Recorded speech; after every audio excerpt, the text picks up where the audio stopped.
Assalamualaikum warahmatullahi wabarakatuh. Perkenalkan, nama saya Baris Hakim, NIM 123119333.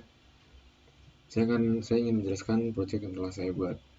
Di sini saya mengangkat judul prediksi resiko penyakit serangan jantung menggunakan metode Canary-Snakebone Classifier. Sebelumnya perlu kita ketahui, data WHO pada tahun 2015 menunjukkan bahwa 70% kematian di dunia disebabkan oleh penyakit tidak menular. 39,5 juta dari 56,4 kematian.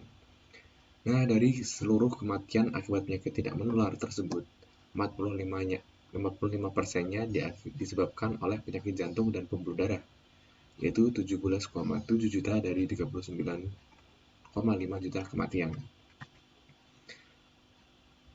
Lalu saya menyimpulkan bahwa studi kasus di sini adalah angka kematian yang terus meningkat setiap tahunnya yang disebabkan oleh penyakit jantung dan yang disebabkan oleh penyakit serangan jantung. Hal ini tidak lepas dari pola hidup masyarakat yang semakin tidak sehat. Kemudian mereka kurang memperhatikan kondisi tubuh. Dengan pola hidup yang kurang sehat tersebut, seharusnya mereka mengimbanginya dengan berbagai macam aktivitas seperti olahraga dan sebagainya. Kemudian sekelas tentang proyek, di sini saya akan membuat sebuah model di mana kita dapat mengetahui apakah kondisi suatu tubuh tersebut memiliki resiko terkena serangan jantung atau tidak. Apakah kondisi tubuh tersebut memiliki resiko yang tinggi untuk terkena serangan jantung atau tidak. Hal ini dilakukan untuk dalam upaya menurunkan tingkat kematian yang disebabkan oleh penyakit jantung dan pembuluh darah. Karena menurut saya, jika kita mengetahui kondisi tubuh kita, apakah kita memiliki resiko penyakit jantung atau tidak, setidaknya kita dapat mengontrol faktor-faktor pemicu serangan jantung dan tapi menurunkan resiko kematian. Sebelum memasuki pembahasan, kita akan bahas sekilas mengenai KNN. Apa itu KNN? KNN adalah suatu metode yang digunakan untuk mengklasifikasi berdasarkan data training.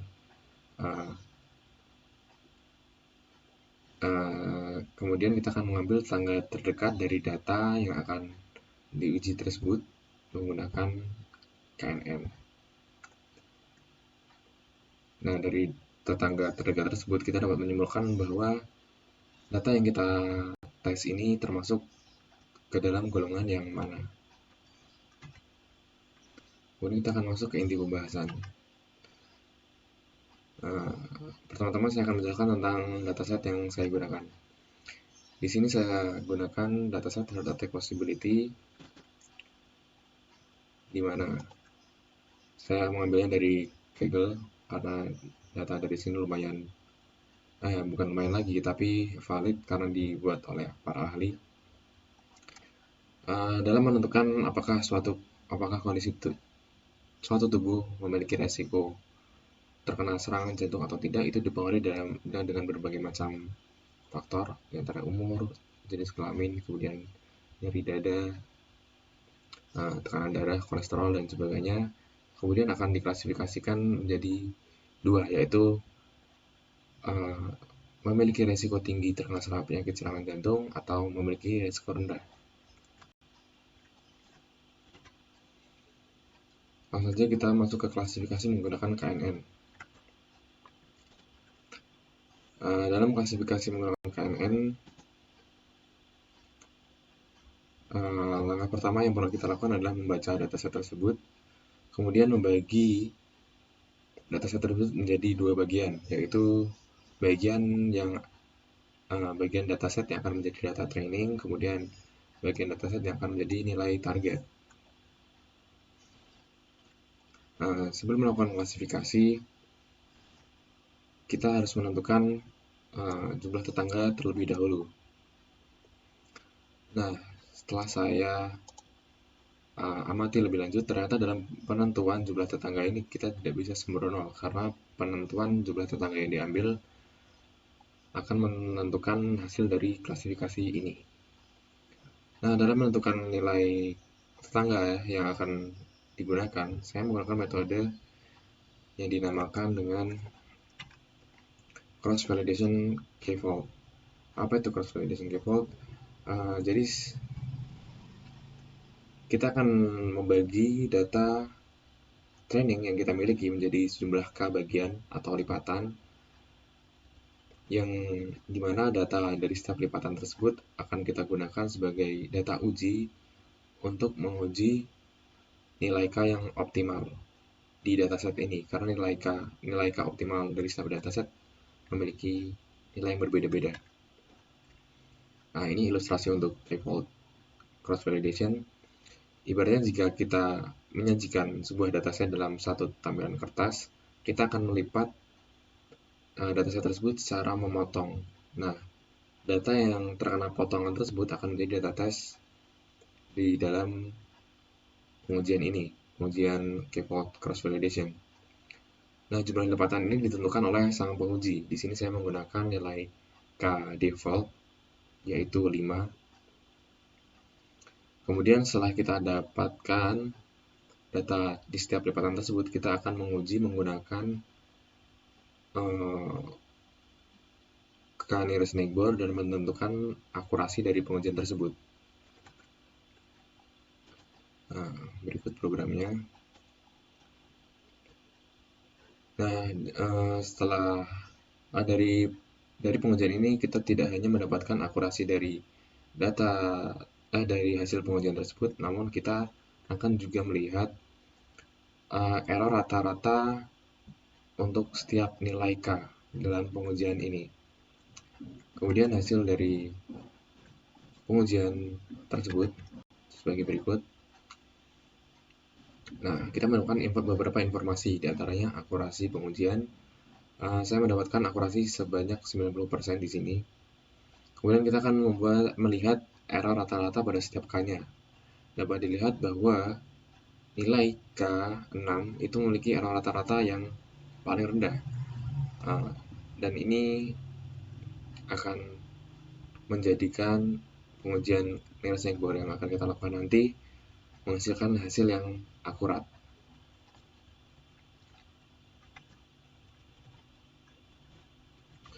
Sebelum mengecek apakah hasil program yang kita dapatkan itu apakah benar, mari kita uji terlebih dahulu program yang kita buat.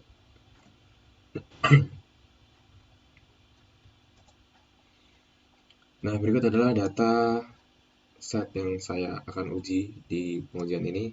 Data ini saya peroleh dari kombinasi antar data yang terdapat dalam dataset atau data training yang saya miliki.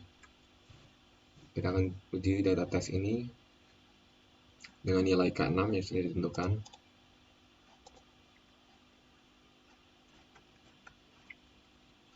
Nah, sudah muncul hasilnya. Dari data tes yang kita uji menggunakan data training yang kita miliki, dapat dilihat bahwa menghasilkan resiko tinggi. Berarti data tes yang kita uji itu tergolong dalam resiko tinggi terkena penyakit serangan jantung. Dengan akurasi pengujian ini adalah 78%. Lalu kita akan cek apakah hasil dari prediksi ini benar atau sesuai dengan perhitungan manual yang akan saya lakukan. Mari kita gali lebih dalam. Pertama-tama kita akan menentukan nilai K. Nilai K sudah kita tentukan tadi menggunakan cross validation k-fold, yaitu 6. Nilai K optimal. Kemudian yang langkah kedua, kita akan men-training data tes yang kita miliki. Kita akan men-training data tes yang kita miliki dengan data training. Kita akan menentukan jarak antar titik antar data tes dan data set menggunakan rumus Euclidean distance, di mana kita akan menghitung jarak antar data tes dan setiap data set yang ada di dalam data training yang kita miliki. Nah, setelah kita hitung, diperoleh hasilnya. Ini hasil 4 kolom, 4 baris teratas. Karena tidak cukup jika saya tampilkan lebih banyak, dapat dilihat bahwa jarak data pertama dengan data tes, data pertama pada dataset dengan data tes adalah 52,29 dengan tabel 1. 1 itu berarti memiliki risiko tinggi terkena penyakit jantung, dan seterusnya. Kemudian setelah kita menentukan jarak antar semua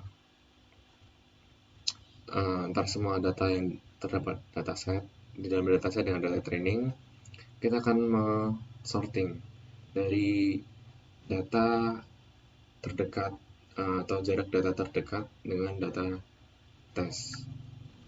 Mungkin akan saya tampilkan sebentar.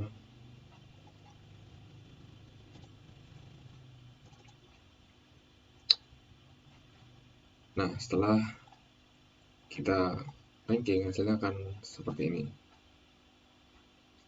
Masih banyak. Kemudian kita akan mengumpulkan label dari setiap data. Karena tadi kita menentukan nilai K atau tetangga yang diambil adalah 6, maka kita akan mengambil data 6 data teratas dari pengujian yang telah kita lakukan. Kemudian kita akan melakukan perbandingan antar label di setiap data yang kita ambil, yaitu di label data pertama adalah 1, kemudian data kedua 0, dan seterusnya, dan didapatkan perbandingan antara data yang berlabel 1 dengan 0 adalah 4:2, di mana data 1 lebih banyak di sini, lebih dominan, sehingga dapat disimpulkan bahwa data yang kita uji ini termasuk ke dalam golongan memiliki resiko tinggi terkena penyakit jantung, sesuai dengan pengujian yang telah kita lakukan tadi.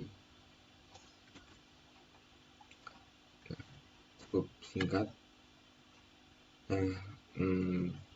Mungkin sekian itu dari saya. Mohon maaf sebelumnya jika banyak kekurangan dalam pengerjaan proyek ini, karena saya masih belajar juga. Terima kasih sudah menonton. Assalamualaikum warahmatullahi wabarakatuh.